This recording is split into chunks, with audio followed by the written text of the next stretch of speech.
Welcome to Small Talk with Rainkraft. I'm Subha, a leadership and executive coach. And I'm Hasita. I'm a marketing strategist. We're just two people who love to talk and love to learn. And this is us being curious about the world around us. Join us.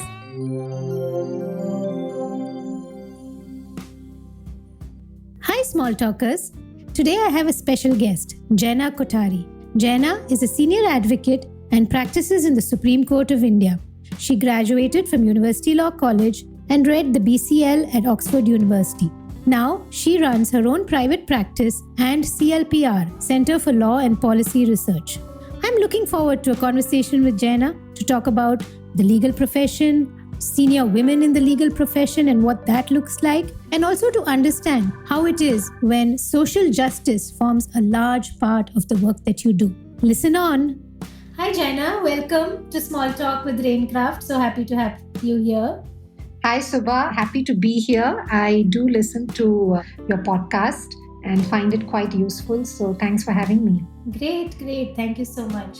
So before we started, we were just chatting, right, about the whole courts being online and during COVID. How has that experience been? Because in our minds, courts are such a kind of stodgy old place that we can't even imagine it online. Well, I think for a lot of us, we couldn't really imagine courts being online. We never had it, though there was a lot of talk that there should be e-courts and online hearings and all, but COVID really forced that. And then when it did happen, it was amazing because we really, I think, realized that you could have actually pretty good hearings, in some cases better hearings than online, and many of the myths that you can't have long cases, you can't have serious constitutional law arguments, you couldn't have multiple lawyers in these large kind of litigations, all that happened online. How will the court, what will we do with our court craft? I mean, that was the big thing of lawyers, right? Our whole existence is based on the flourish in court. And what will happen to all of that? And how will the judges in the lower courts kind of see the witness and get the demeanor of the witness? All of this can't happen online. But actually, all of it did. The Supreme Court has been hearing very complex constitutional cases with 20, 30 lawyers. Actually, we've had a lot of old cases being disposed and heard because lawyers now can't say that they're busy or they're right there, right? They have nothing else to do. Our witnesses actually have come to court and court judges have been able to see really the background of the witness, their homes, if they're on a phone, to really see what the party is going through. And actually, in all these ways, online hearing has fared way better than expectations. This is something that we hope courts continue even after COVID. It's amazing how we adapt when we are forced to, and something better emerges. That's really nice. And what you said about the lawyer's demeanor, body language of the witness, for those of us outside the profession, it's a very glamorous profession, honestly. There is the Grisham kind of really late nights and paperwork and that lawyer in the small room who's just tugging at it and trying to figure out some loophole. And then there's the court scenes of all the TV shows that we watch, right? What attracted you to law? I think certainly, I wouldn't say the glamour, but the excitement of litigation, of being a litigating lawyer. I didn't see it as glamorous. It's certainly not glamorous, let me tell you that. But there is great excitement in going to court, in litigating, really standing in court before a judge, pleading your client's case. It was that excitement that pulled me to law, and the promise that you could bring about change and that you could fight for the rights of people who need it. You could be their voice. And that's what really motivated me. That's a very powerful motivation, right? The impact that you can make through what you do. Kind of to start at the top, like you speak at the Supreme Court. How is that like? Is that, again, for us, it's a very elite space. We imagine it in our minds as extremely well-versed folks who are speaking to judges of very high caliber and discussing things of utmost importance. Is it very different from lower courts?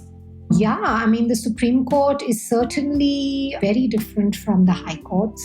I had the privilege to work right in the beginning of my career in the Supreme Court with a senior lawyer. And I wanted to see that when I started my legal profession. And even for practice, it's very different. The Supreme Court certainly is far more exclusive and whatever you may say, elite. I mean, it's a court for everyone. But yes, in terms of lawyers, in terms of people who have access to it, is far more exclusive.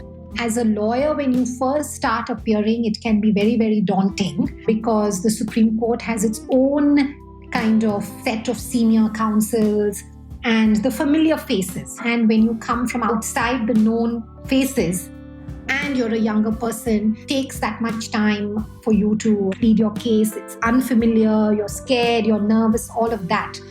But I think now that I've appeared there quite frequently, that I'm still not a Delhiite. I'm still not based in Delhi, appearing every day in the Supreme Court, but I do appear quite regularly.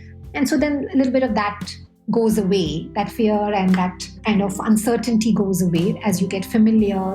Few judges whom you've appeared before, they get a little more familiar with you. And so you slowly break the ice. What would be your most cherished case, if there was one? Because I know in the kind of social justice space, you have touched a lot of very important areas. What would be your most cherished?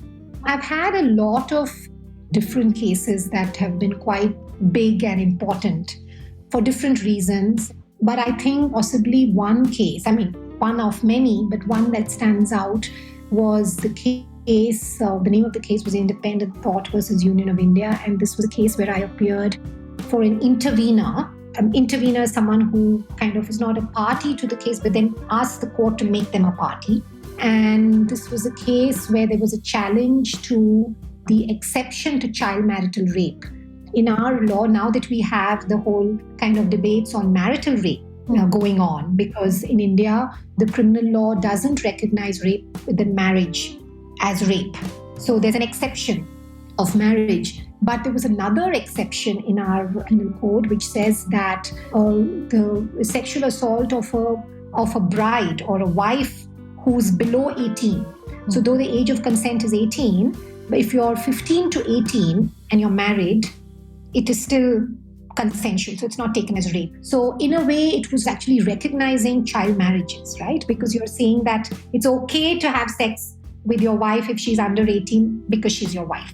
So you're not only kind of not recognizing marital rape, but you're also kind of not recognizing child marriage, which is prohibited. So there was a challenge to that.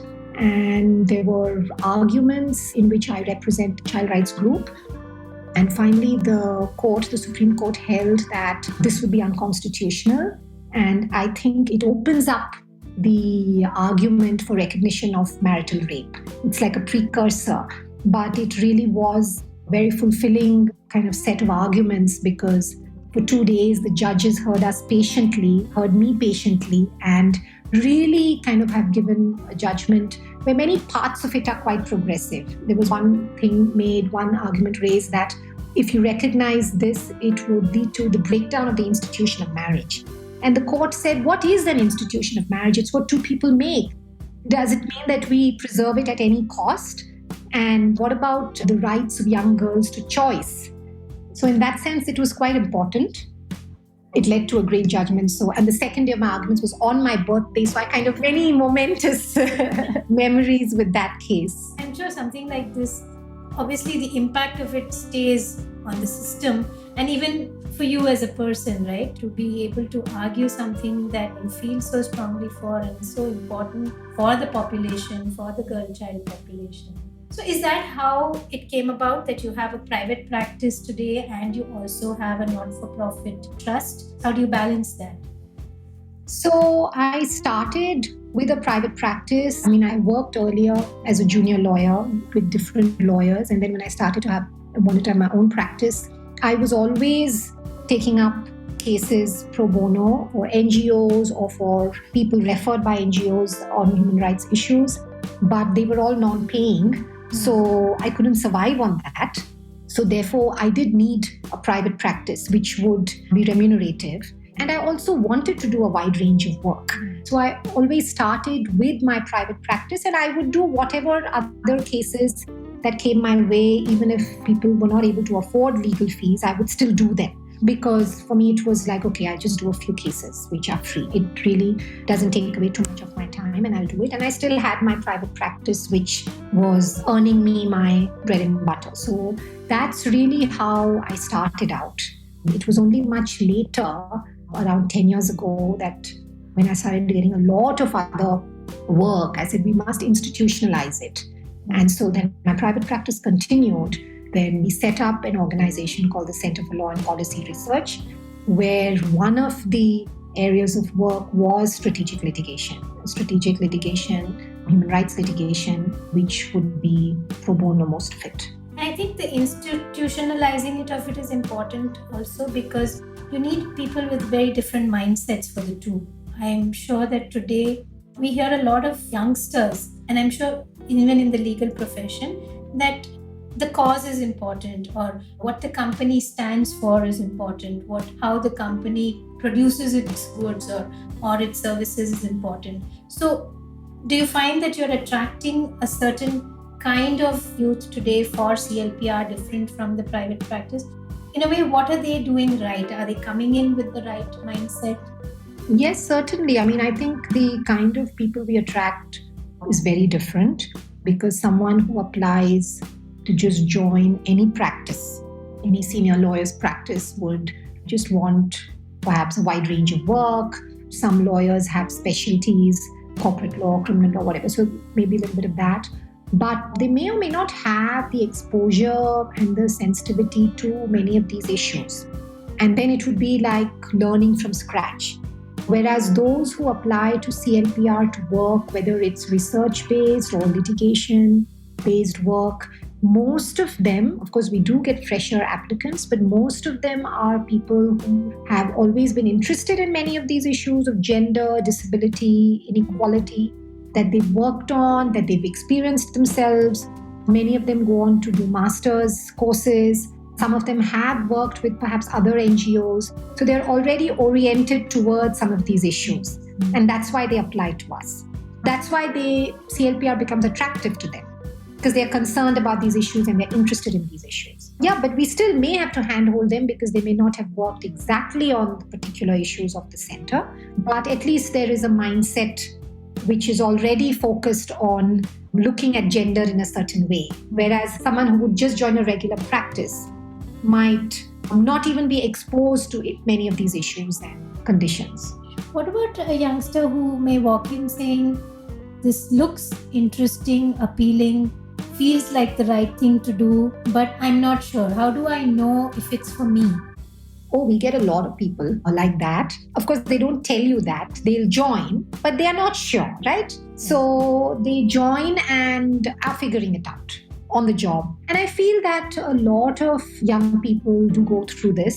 And while the issues may be meaningful to them, you may be very motivated or interested on LGBTQ issues, on disability, on gender, or caste, but working on it is a very different ballgame. So whether you're working in the field of research or policy work or litigation, I think in the media now there is a great buzz.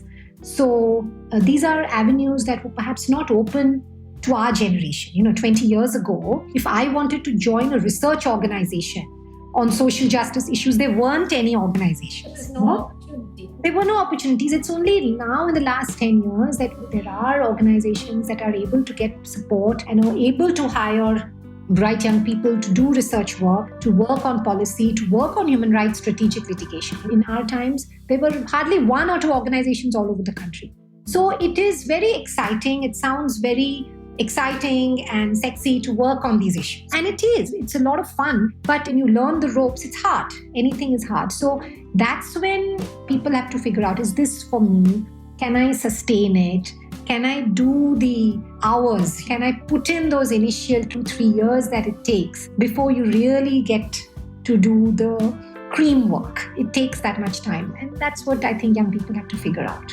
That it's not just the issue, but it's also the daily work that any learning or any job takes. And I think what you said is interesting, that you also have to give yourself that time to figure it out. You can't really rush that process. Yeah. You can't just say, okay, in 2 months of a summer stint there, let me figure it out. Yeah, and I would have figured it out in 2 months. You can't. It'll take you 2 years to figure it out, A very similar conversation we're having at home with my 16-year-old who's extremely interested in public policy and that side of things. And we think about civil service. There's a huge difference between researching public policy and doing the hard work of service. And that's something for her to think about and somewhere experience also and figure it out. But you're right, it takes time. You have to give it the time and you can't rush that. Which is what I think many try to do across industries, that can I get a quick answer to, in a way they want a quick answer to, should I even invest that 2 years? You will get your answer if you invest the time, and itself will give you the answer. I think one of the things that you mentioned is about early on working and starting at the Supreme Court or having that opportunity. So I know that you had very strong mentorship early on, right? Can you just tell us a little bit about that and how that impacted your career trajectory? So when I started, I finished my master's and then I immediately joined a very, very well-known senior counsel in the Supreme Court, Indira Jaisingh. She is still one of our top lawyers and I was very lucky to be able to work with her. She did all the work that I was so excited to work on. She had the big constitutional law cases, but she also had a very wide-ranging practice in other fields. And so I worked with her for close to 2 years, and it really gave me a complete kind of exposure to not just the Supreme Court and issues that I was interested in, issues of gender and labor rights, etc., but really about the law. Her motto was that you just have to be prepared like crazy. You have to be 200% prepared and you have to be on the top of your game. So whatever you do, whatever law you do, you have to be fully prepared and fully on top of it. That's the bottom line. And that lesson is something that stays with me. And I have to thank her for that. She would not leave me till I had done all my research and done full prep. And if she wasn't convinced by an argument, she would say, well, this it's not convincing. Go get another argument. No shortcuts. No shortcuts to the law, no shortcuts to the hard work, to the reading. And another thing she really, I think, taught me is to really be fearless in court. Her message would be that you have to just go out there and be unafraid. You will have judges put you down if any time. You may have other lawyers maybe be aggressive, but you can't be afraid. You just absolutely can't, because then you won't be able to do your job as a lawyer. And that really kind of stayed with me. And then I came and worked in Bangalore with Basuprabhu Patil, also a senior advocate, for about 1.5 years, because I wanted to kind of get started in the Karnataka High Court and in Bangalore. And I got really amazing exposure to a wide variety of work. And I think also, and I was in an office which really was bustling with work. From a one senior counsel office to a large bustling litigation office. And I would just see him handling like 20 cases a day in a calm, relaxed manner without getting flustered. And that was really quite impressive. I'm like, how does he do that? Again, those are some of the things that I try and do that even today. That's what a busy lawyer's life is. And I have days of many, many matters, but there is that, you need to have that sense of calmness that, yes, how do we just go about with a sense of calm, but with a sense of getting the work done. And so I feel that those 2 work stints were extremely useful, extremely learning, and they've stayed with me till date. That's amazing. I think you had mentors who really kind of walk the talk, right? It's when you see them not just telling you that, hey, you have to be confident, but over years, you see that they just embody that, then it becomes something that you carry away. And then those who are under you now will definitely carry that and see that every day. And yeah, that calmness that you mentioned, so true, right? If you need to stand there looking and sounding so sure of what you want to say and not flustered, not doubting yourself. And what next for you? Like, how do you look at, how do you grow, or how do you learn? As a lawyer, is Supreme Court the ultimate? Then what happens? It's an interesting question, which I do think many lawyers at a midpoint or some point in their career would think, okay, now what? Now I've appeared in the Supreme Court. Should I just do more of this? How much more? And, and a lawyer's career life really doesn't end till you pop it. I mean, if you're otherwise hale, if you're hale and hearty, and, we've had like famous lawyers arguing till their 80s and 90s. So, yeah, I don't know. Right now, I'm at a phase that I'm really enjoying the whole variety of cases that I'm getting. I was designated senior advocate a few years ago, and that has lucky that it has brought with it the opportunity that I can appear in a wider range of cases in the Supreme Court, in other high courts. And so all of that, and with COVID, of course, appearing in other high courts has become so much easier, right, with online courts. So all that has been extremely challenging and intellectually stimulating. So I'm enjoying that for now. I'm also doing a lot of writing. I try to keep writing, whether it's articles or books. I've written one book, and that was nearly a decade ago. So that is actually keeping me ticking the work on my second book. And I do hope that it sees the light of day soon. That's on its side, but I'm still at the early phase of my exciting work. So I do see a lot more exciting work in the Supreme Court, hopefully coming my way. No, you're right. I mean, as a lawyer, there is no, 60 as a number means nothing that it does to those in other sectors, and you can just go on as long as your heart is in it and you're able to. So that's amazing. But tell me, as a profession, does it feel like a very, end of the day, a very solo endeavor, or is there this amazing lawyers of the Supreme Court club that you can kind of pop into once in a while? It's a bit of both. And I don't know if there are other professions like that. Yes, it is a bit of both. At the heart of it, it's a solo career path, especially if you're a counsel, if you're an arguing counsel, because then it is you who has to appear. People come to you just to engage you to appear. So, of course, you can have a large office, but you needn't. So it's really a solo career path and a solo practice. And your day-to-day is a little bit of that, and a lot of time is spent reading and writing. So in that sense, it's also a kind of solo endeavor. But being in court also has its kind of community with the bar. So whether I'm in the Karnataka High Court, where I certainly have my own community of lawyers, where you can catch a coffee, you can be in the corridor and always hear some gossip and some fun talk, and whichever other courts, whether in the Supreme Court or wherever. So that and the camaraderie with the bar is something that the legal profession, you can go to any bar in the country, really, and have that with other lawyers. And I think that's the charm of the legal profession, really, because you're all in there together, right? And so in that sense, that community and the camaraderie is also there.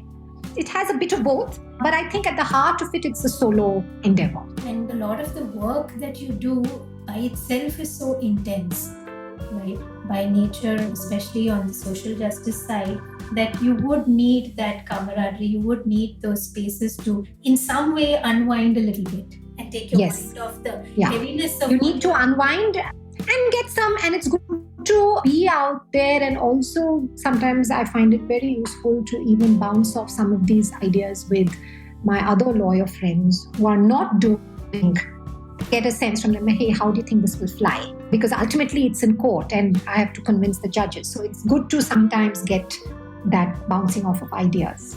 But I do know that you also unwind with some very deep interests, right? Like running, dancing. Is that really just a way of unwinding, or is that something that kind of adds? What does it do for you? So for me, dance was something that I've done all my life. I started learning dance as a child. Typically started Bharatanatyam in school, and I never kind of stopped. So I did Bharatanatyam, then I learned Kathak, and then from the last 12 years I've been learning Odissi. So for me, dance was always not a way of unwinding, because I loved dance. I still love it. And for me, it was a way of, I never took it up as a profession, but it was always a part of my life. I can't imagine my life without dance. And the discipline, I think, that classical dance brings, intensity that classical dance brings, because it is about the learning, the practice. I don't do enough. I don't do as much as I should, but it's that intensity. So I think that's what keeps me drawn. It's that intensity. I mean, it's not like I'm not getting to work. I think it's the intensity and the beauty of it, of what dance or music can bring to you, right? But I think learning it and doing it has now become also a way of unwinding unintentionally, because when I'm doing my dance class or even a practice session, it is so complex and intense that I can't be thinking of anything else. So I have to shut out anything. The world can be like falling around me, but unless I shut it out, I can't do my dance. So unwinding, but maybe like being just with myself, being present, and just time that I put in myself, which has been a real gift. So important, because I hear from a lot of mid-career professionals who either now have a little more time, or they're just trying to get into that self-care and trying to see, okay, what else do I want to do? What else do I enjoy? As a coach, I hear from them saying, I didn't develop any hobby. I didn't develop anything that I kind of also can do to help me through stressful times or difficult times. So I think it's something that maybe we also teach our kids at very early on, that it's not just that one thing which you do, which is a profession or which is towards the earning, etc. But keep 2-3 things which satisfy different parts of you. I feel that it's not always there at work, and in that sense, it's really, really beautiful. And I think I'm lucky that I'm able to even do this, and that I didn't give it up, that I managed to do it, because it's easy to give up, no? I mean, it's easy to say, okay, I'll do my career, but I don't know, maybe my parents kind of pushed that and I kept doing it. So I'm lucky to have been able to do that. And running actually really started as a way of unwinding. I had never done sport too much in school. I was never a sporty person. I used to always be doing the cultural bits in school, the music and dance. And you kind of get very typecast, right? In school, at least in conventional schools, like when we grew up, that you're either a sports person or you're an arty type or you're an intellectual type. And so I was, in that sense, found myself typecast, and I never did any sport. Has actually no meaning or relevance, but it kind of stays with you and you build your own identity that I'm not this, I'm not this, you know? And then it was again 2012 that Sudhir kind of joined a running group, said that, listen, why don't you join it? And I'm like, I've never run, and who's going to run like 5-10K? And I can't run. And he's like, no, just join it for 3 months and see how you feel. And I wasn't doing any sport, and I really felt like I needed to kind of find some activity to unwind. And so I joined it. It was just actually amazing. And I've been kind of running ever since. And I really... Intense running, right? Like pretty long distance. Intense, but running you can modulate. There are times where you can really run long distances and you can reduce if you're not up to it. And I do feel that long distance running, whatever your distance may be, it could be 5K, 10K, half marathon or a full marathon. I think running is one of the easiest things that most people can do. You don't need equipment. You don't need a gym. You can run wherever you want to run. You can run with shoes, barefoot, whatever you want to do, And again, running is in some sense a solo activity. So I found that actually very, very rejuvenating. Take a run, and a lot of runners will tell you go for a run and you come back so refreshed mentally, because you can think through all the stress over 1 hour of running. I'm still a walker, but for me, walking is that. Sure, yeah. For long hours, and long distances, even if I'm going round and round. And walking or running, I think very similar. Very similar, true. No, it's been amazing, Jayna. I think wonderful conversation, inspiring conversation. And like you said, I am looking forward to seeing you grow and blossom even further. Years ahead of you. I mean, you've really worked on so many important constitutional challenges. I mean, adultery, you spoke about child marital rape, Section 377. And I just hope the future brings a lot more to you and for you to create deep impact. Long-lasting impact. Thank you so much, Subha. I think it's amazing. Thank you, first of all. But I really think it's an amazing time where we're seeing so many women who are doing what they really believe in, like you, able to kind of pull up other women. And I think that's why it's an exciting time to be doing a lot of this work. And a lot of my inspiration comes in seeing all of you, so many of our friends from school, just branch off on their own and just do amazingly well. So I think that has been an inspiration for me too. So thanks for calling me. My pleasure. So wonderful chatting with you. Thank you.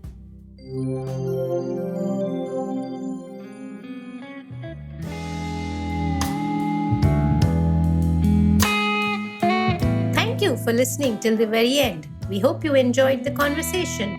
If you'd like to leave us a note about the episode, please do write in at connect@rainkraft.in or drop us a voice message at speakpipe.com/rainkraft. All the details about our guest today and how you can find us on social media are available in the show notes. So please do have a read and catch you next time.